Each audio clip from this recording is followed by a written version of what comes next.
This week's Four Questions Journalist Spotlight is brought to you by Leff's Atlanta Media, Atlanta's best journalist database. Subscribe at leffsatlantamedia.com. Welcome to another edition of our Four Questions Journalist Spotlight. We are talking today with Chuck Williams, who's with WRBL TV.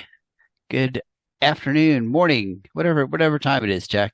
I think we're transitioning right now, Mitch. I think we're just going into afternoon. Yeah, I hope you're doing well.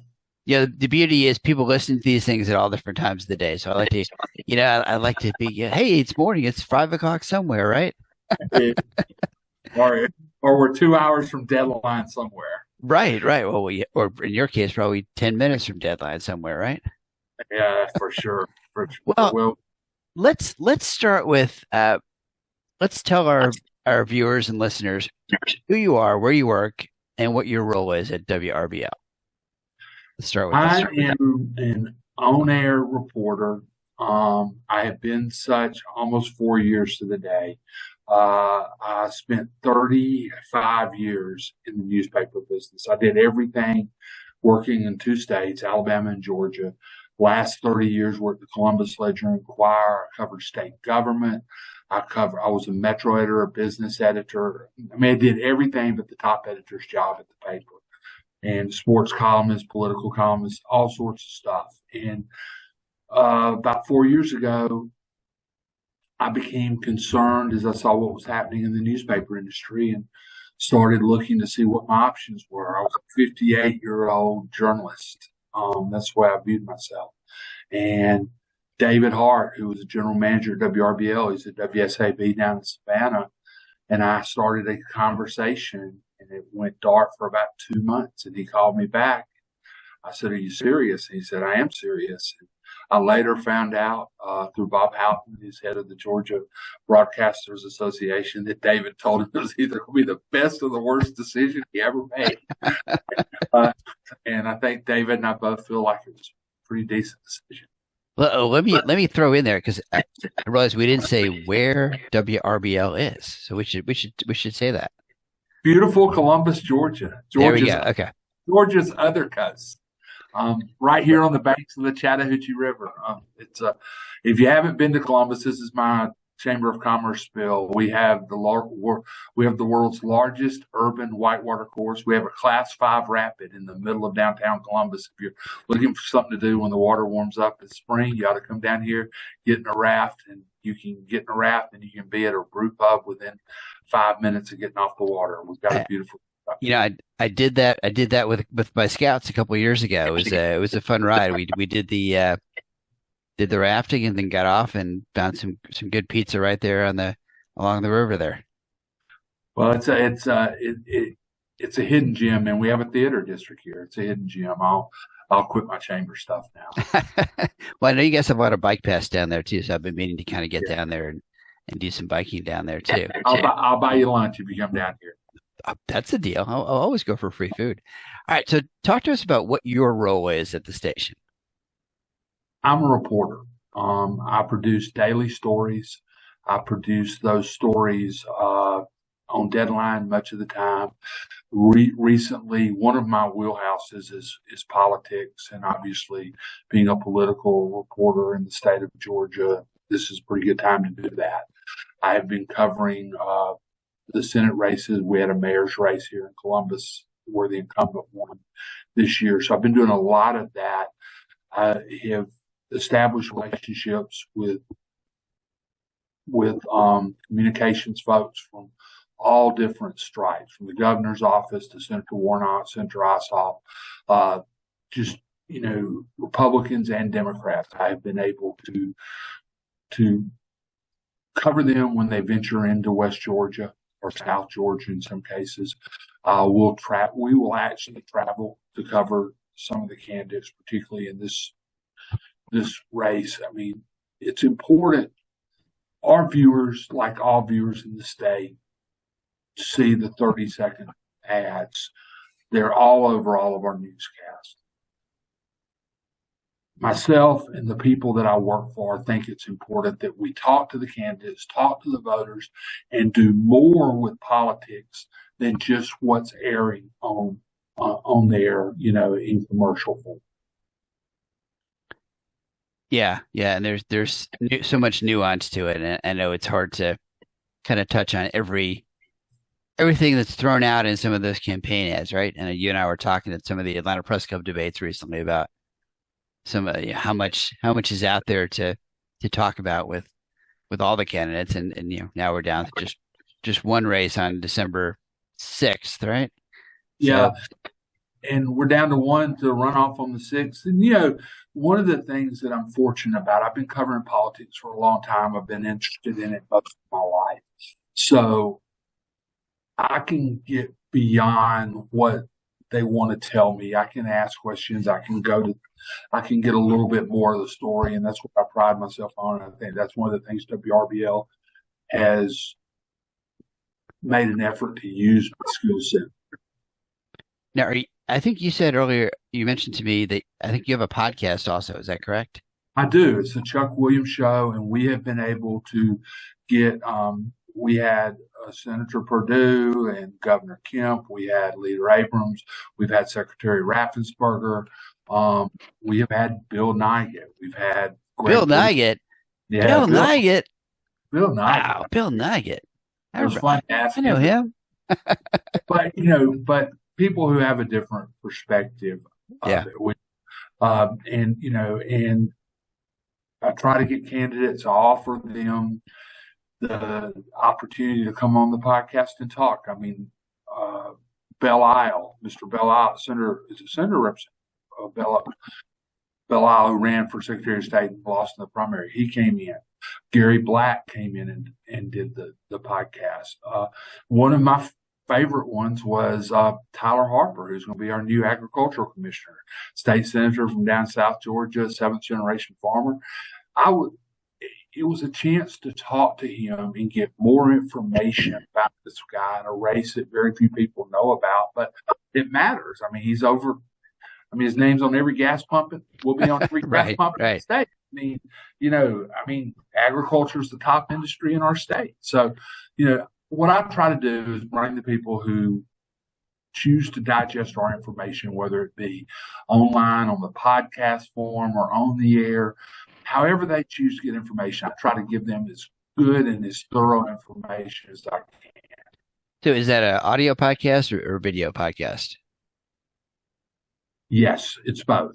Okay. It's available on WRBL.com. It's the Chuck Williams Show, but you can also get it on Spotify, Apple, and iHeart. So you can get it both ways. We're increasing numbers. I mean, it's not all politics either. I mean, I did an interview with Les Snead, who's the general manager of the Los Angeles Rams. Les and I are from the same hometown.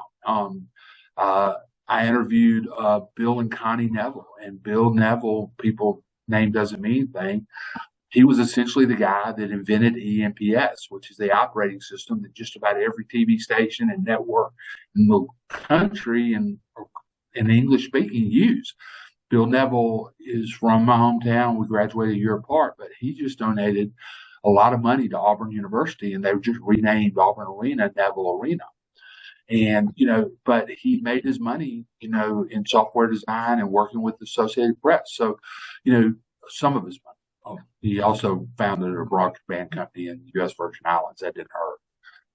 So are there other, if you had to pick an issue, either politics or kind of just general news that really is top of mind for people in Columbus, is there something that is really a focus for you and for your viewers lately? Couple of things. I mean, like everybody in the state of Georgia, we're concerned about crime. The murder rate seems to be going down, but ag assaults are still at a pretty high level here.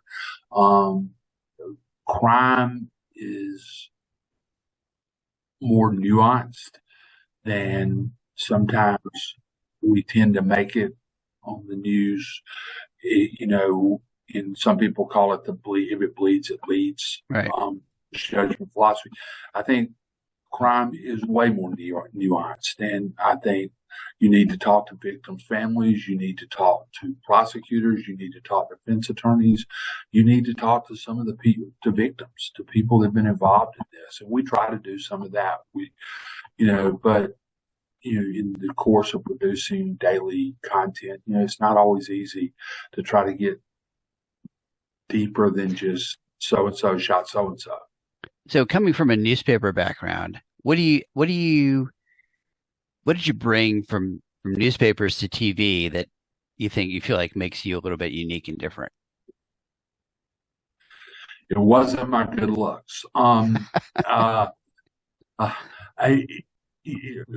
Jim Galloway, and probably one of the most respected former journalists in the state, Jim called me up the day I started here, and he said, "Just want to give you a little bit of advice." And Jim's a friend of mine, and Jim goes, "Whenever you see an old fat guy on TV, he's not there because of his looks. You need to remember why you're there. You know things." Right, and I was like, "Thank you. I appreciate that." But I think I have sources. I have a very good phone that has a lot of phone numbers in it. I have access to people. There are folks that will talk to me that may not talk to other reporters. There are people that will give me interviews. There are people that will sit down and explain things to me that may not do it to other reporters because they've been dealing with me for years. And one thing I pride myself on is I don't always get it right, but if I get it wrong, I'm going to get it right very quickly. Sure. Once it's brought to my attention, and the sources and the people I deal with know that. And, and I tried, I'm in a very unique position as an older reporter. We also have a reporter on the East Alabama side, Elizabeth White. She is outstanding. Between the two of us, we have over 50 years of reporting in this market. There aren't many TV stations in the smaller markets that have that luxury. And it is a luxury for our producers and news directors. Yeah. But because most reporters are in here, sign 2-year contracts, some maybe 3, and they're gone. And, we've had a really talented crop here at our station over the last 2 years. And I get to work with them on the journalism side, on the sourcing side. And that's a tremendous, tremendous honor I have right now. But what I didn't see coming over, and it's been very helpful, is, I didn't even post my own stories to the web that the Ledger requires. Somebody else did the technical side of everything. Now, I've laid out newspapers, and I've done all that through my career, but I shoot my own stories. I edit my own stories on Adobe Premiere. I track my own stuff. And it was a tough go the first 2 years, 18 months, 2 years. I was so out of my element. I was so uncomfortable. And these same young people that I'm trying to instill journalistic ethics, journalistic values, and how to deal with sources and stuff, I realized they could teach me. They could teach me the technical side. They could teach me the computer side. And it really has been this swap. I didn't see that coming. I did not see it coming. And, and that's great. Sometimes, that's an incredible resource for the station to have you to give them, the benefit of your expertise. Otherwise, you've got young reporters with no experience in the market trying to talk about the market, and you can say, okay, here's a politician. We talked to him 10 years ago, 20 years ago. Here's the history behind it. So I would think it adds a lot more context to their stories, having you be able to say, okay, ask this question. Look at this research. Look at this old story. Reach out to this person instead of that person. Sometimes that helps. Right.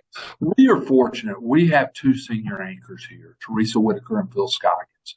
They have been on the anchor desk together for nearly 25 years. It's amazing. And they're they have grown into this role of the mom and dad of these young reporters. And we got Bob Jeswal, seasoned veteran meteorologist who's been in this market a long time. And so Phil and Teresa have the mom and dad part of this relationship with younger reporters covered, and they do it so well. And I tell them I'm the crazy uncle. No, Sometimes You're the wise old uncle. No, The uncle sometimes that a little bit crazy too. yeah, sometimes I'm crazy too. And as you're working with young folks, sometimes you to me, the thing, if they don't see anything else, I want them to see that getting it right matters, getting it in context matters, and it matters more than getting it first. It matters more than anything. Yeah, that's great. That's what I try to instill. All right. So what is something kind of the fun part of this conversation, right? Not the other part wasn't fun too, but the what's something fun or cool about you that folks might not know? And I'd always tell folks this could be a hobby or a talent or things you collect, something kind of fun and funky about Chuck that people might not know about. I'm very fortunate. I've got a great family. My wife and I married 19 years ago, and we merged two families. And family's very important to both of us. We have grandkids coming along, so that's part of it. But my fun thing I like to do the most is the Peloton.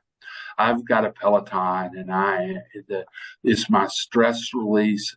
I mean, I hurt a knee a week or so ago, so I've been off of it for a week, and I need that endorphin rush. So I'm trying. I don't want to push it back, but I have found that particularly I'm 62 years old. The older you get doing this, if you don't take care of yourself, you will. This is a very difficult job. There's pressure and there's stuff to it. But one thing I didn't know on the newspaper side that I know here is I can tell when I'm getting out of shape. My breathing patterns show up in the audio tracks. It's like all of a sudden, if I hear myself breathe, it's okay. You better get back on the Peloton. All right, let's do the lightning round here. So you got a choice either. You don't have to give a whole lot of detail. Just last book you've read, or the last podcast you listened to, and it can't be your own podcast. Integrity Matters. I believe that I read Secretary Raffensperger's book. That's the last book that I have read. Really interesting, very, very interesting book. Also, last podcast I listened to was probably the Bob Jeswald show. Bob is our meteorologist, and he does health-related podcasts. It's here on WRBL. Really good content for our viewers. All right, favorite local restaurant? Animal Farm. All right, what kind of food is that?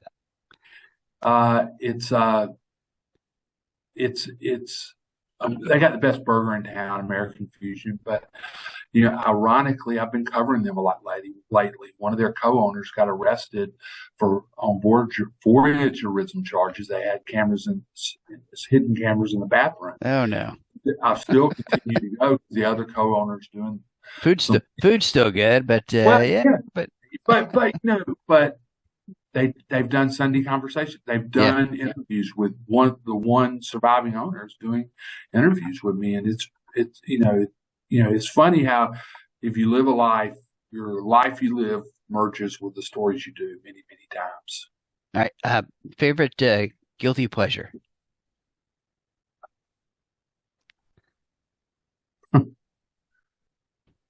Barbecue. All right, that's good. Is there a local getaway? What's your favorite local getaway?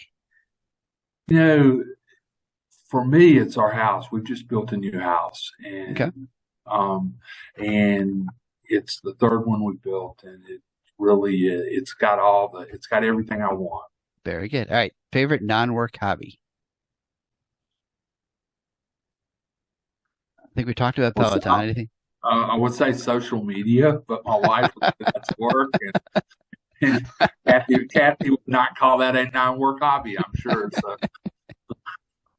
All right. Okay. Is there anything else you were the station that we haven't talked about that you want to mention? Give someone else some love. Anything that folks who are not familiar with RBL or Columbus should know?